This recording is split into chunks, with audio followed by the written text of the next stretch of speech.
Hi, and welcome to the Rossi Journal.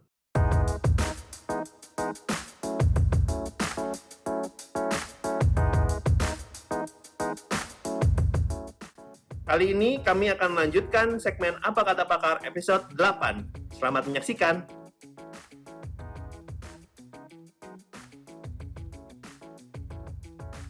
Bagaimana dengan masyarakat yang mengalami sakit pada kondisi saat ini? Ya, tentu ada berbagai kondisi yang perlu kita perhitungkan. Ya. Yang pertama adalah kalau penyakit itu misalnya masih kita bisa tahan, ya, atau mungkin misalnya hanya penyakit yang misal hanya sakit kepala dan seterusnya, atau mungkin sakit sendi yang tidak begitu mengganggu, ya, sebaiknya kita menunda dulu ke rumah sakit. Namun untuk kondisi misalnya kasus tulang atau kita mengalami patah misalnya, kemudian patah itu sangat mengganggu, entah ada luka dan seterusnya, kita tetap perlu berobat ke rumah sakit. Nah, di rumah sakit ada mungkin masyarakat yang khawatir, ya, bagaimana kita bersikap atau mencari rumah sakit, ya. Yang pertama tentu kalau kita misalnya mencari, sebaiknya tentu rumah sakit yang tidak melayani kasus COVID-19 di sana.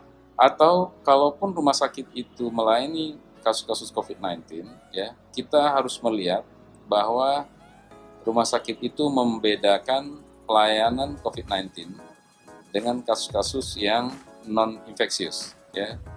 SOP seperti ini adalah SOP yang sudah mengutamakan bagaimana penularan bisa dicegah dari pasien yang mengalami infeksi, di mana kita mengadakan pemisahan pelayanan yang terinfeksi dengan yang tidak terinfeksi.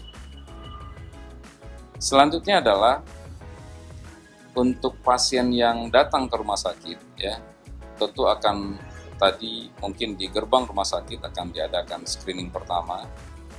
Selanjutnya kalau Anda misalnya ternyata tidak mengalami atau tidak tersangka COVID-19, maka Anda akan dilayani sebagaimana pelayanan yang sudah menggunakan prinsip kehati-hatian terhadap pasien-pasien yang mengalami COVID-19.